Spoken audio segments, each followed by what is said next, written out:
Hello, everyone. Hope you had a wonderful second half of the week and a nice weekend. Here is gold, starting off the analysis on the weekly time frame.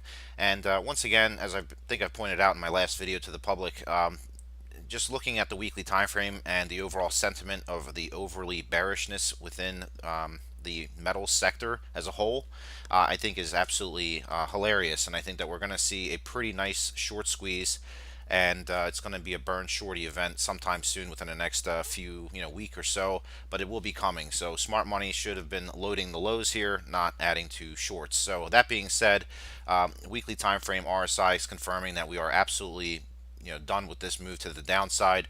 Still looking at consolidation here clearly, but as we saw back in 2016, we had a very aggressive few months rally up into the 1360s, and once again we are looking at another series of higher lows after this breakdown here, looking for a nice move back up into the 1257 area, probably looking at a little bit of a pullback, and then another aggressive move back up into the 1300s.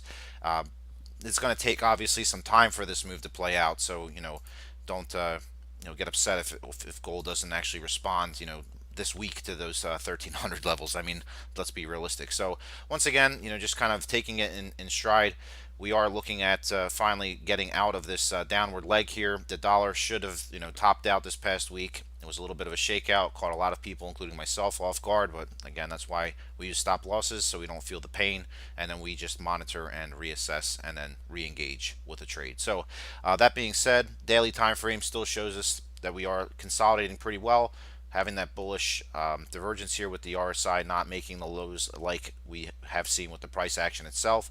And I believe that, again, we will go back up, test 1248 very soon, and then as we head into maybe the latter part of the week or so, we'll see how far and how fast the dollar does pull back. We should be looking at 1250s in the next maybe this week or maybe the following week, but again, still has to break out of this near-term downward resistance level, and then we'll see that nice short squeeze start coming into play over the coming weeks.